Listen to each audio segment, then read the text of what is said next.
പൊതുസ്ഥിതി വിലയിരുത്തി അതിൻ്റെ അടിസ്ഥാനത്തിൽ ഇന്നലെ രാത്രി നമ്മൾ കണ്ടതിന് ശേഷം പിന്നീടുള്ള മണിക്കൂറുകളിൽ കൺട്രോൾ റൂമിൽ ധാരാളമായിട്ട് ഫോൺ കോളുകൾ ലഭിച്ചിരുന്നു. അതുകൂടാതെ സർവൈലൻസ് ടീമിൻ്റെ ഭാഗമായി അവർ നടത്തിയ പ്രവർത്തനങ്ങളുടെ അടിസ്ഥാനത്തിൽ കുറച്ചുകൂടി ആളുകളെ സമ്പർക്ക പട്ടികയിലേക്ക് ഇപ്പോൾ ഉൾപ്പെടുത്തിയിട്ടുണ്ട്. 246 പേരാണ് ഇപ്പോൾ സമ്പർക്ക പട്ടികയിലുള്ളത്. അതിൽ 63 പേർ ഹൈ റിസ്ക് കാറ്റഗറിയിലാണ് ഉള്ളത്. അപ്പോൾ ഹൈ റിസ്ക് കാറ്റഗറിയിലുള്ള രോഗലക്ഷണങ്ങളുള്ള എല്ലാവരുടെയും സാമ്പിളുകൾ ആദ്യം എടുക്കും. ഹൈ റിസ്ക് കാറ്റഗറിയിലുള്ള എല്ലാവരുടെയും സാമ്പിളുകൾ, അത് ഹൈ റിസ്ക് കാറ്റഗറിയിലുള്ളവരുടെ തന്നെ വിവിധ ഘട്ടങ്ങളിലായിട്ട്, അതായത് രോഗലക്ഷണങ്ങൾ ഉള്ളവരുടേത് ആദ്യം എടുക്കും, പിന്നെ രോഗലക്ഷണങ്ങൾ ഇല്ലാത്തവരുടേത് പിന്നീട് എടുക്കും. ആ രീതിയിൽ ഒരു പ്ലാനിങ്ങോടുകൂടി അവരുടെ സാമ്പിളുകളും എടുക്കും. നമ്മുടെ സജ്ജീകരണങ്ങൾ കൂടാതെ ഇപ്പോൾ കോഴിക്കോട് മെഡിക്കൽ കോളേജിൽ നമുക്ക് ലാബുണ്ട്, അതുകൂടാതെ ട്രൂനാറ്റ് സംവിധാനങ്ങളുണ്ട്. കോഴിക്കോട് മെഡിക്കൽ കോളേജിൽ PCR ചെയ്യാൻ കഴിയും. IAVയിൽ തോന്നയ്ക്കലുള്ള IAVയിൽ അവർ PCR ചെയ്യുന്നുണ്ട്. അതുകൂടാതെ NIV പൂനെയുടെ ഒരു മൊബൈൽ ലാബ് കൂടി പൂനെയിൽ നിന്ന് പുറപ്പെട്ടിട്ടുണ്ട്. അതുകൂടി ഇവിടെ എത്തിച്ചേരും. അപ്പോൾ കൂടുതലായിട്ട് സാമ്പിളുകൾ നമുക്കിവിടെ തന്നെ പരിശോധിക്കാനായിട്ട് കഴിയും. നമ്മുടെ കേരളത്തിലുള്ള സംവിധാനങ്ങൾ കൂടാതെ അധികമായിട്ട് മൊബൈൽ ലാബ് കൂടി പൂനെയിൽ നിന്ന് എത്തുന്നുണ്ട്.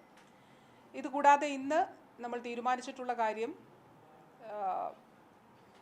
പാണ്ടിക്കാട് പഞ്ചായത്തിൽ 16,711 വീടുകളാണുള്ളത്. ആനക്കയത്ത് 16,248 വീടുകളുണ്ട്. അപ്പോൾ ഈ 2 പഞ്ചായത്തുകളിലും ഫീവർ സർവൈലൻസ്, വീടാനന്തരമുള്ള സർവേ നടത്തുന്നുണ്ട്. അത് ആരോഗ്യ വകുപ്പും അതുപോലെ തദ്ദേശ സ്ഥാപനങ്ങളുടെ പ്രതിനിധികളും ആരോഗ്യ പ്രവർത്തകരും അതോടൊപ്പം തന്നെ മറ്റ് ഡിപ്പാർട്ട്മെൻറ്റ്സും വെറ്റിനറി ഡിപ്പാർട്ട്മെൻറ്റുമായിട്ടുമൊക്കെ ബന്ധപ്പെട്ടിട്ടുള്ള അവരുടെ പ്രതിനിധികൾ കൂടി ഈ സർവേയുടെ ഭാഗമാകും. ഇതുകൂടാതെ അല്പസമയത്തിനകം പഞ്ചായത്തിൻ്റെ പ്രതിനിധികളുമായിട്ട് ചർച്ച ജില്ലാതലത്തിൽ നടത്തുന്നുണ്ട്. ഇന്നലെ പ്രാദേശികമായി മെഡിക്കൽ ഓഫീസേഴ്സിൻ്റെയൊക്കെ നേതൃത്വത്തിൽ പഞ്ചായത്തുകളുമായിട്ട് ആശയവിനിമയം നടത്തിയിരുന്നു.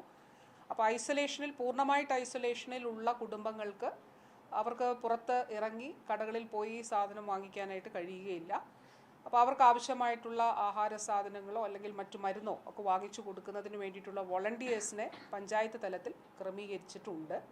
അത് ഇന്നത്തെ മീറ്റിങ്ങിൽ ഒരിക്കൽ കൂടി ഉറപ്പാക്കും. അതുകൂടാതെ ഈ വീടുകളിൽ മറ്റ് കന്നുകാലികൾ അങ്ങനെയുള്ള പെറ്റ് ആനിമൽസൊക്കെ ഉണ്ടെങ്കിൽ അവയ്ക്ക് ആഹാരം എത്തിക്കുന്നതിന് വേണ്ടിയിട്ട് കൂടിയിട്ടുള്ള ഒരു നിർദ്ദേശങ്ങൾ കൊടുത്തിട്ടുണ്ട്.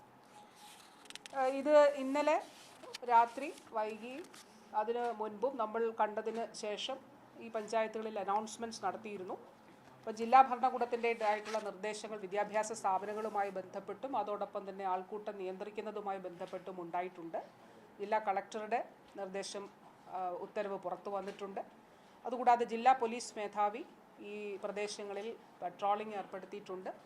നല്ല നിലയിൽ ആളുകൾ സഹകരിക്കുന്നുണ്ട്. അതിന് പ്രത്യേകമായിട്ട് ഈ പ്രദേശങ്ങളിലെ ആളുകളോട് നന്ദി പറയുന്നു.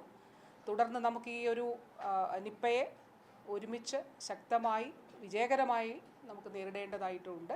അപ്പോൾ തുടർന്നും ഈ സഹകരണം പ്രതീക്ഷിക്കുകയാണ്.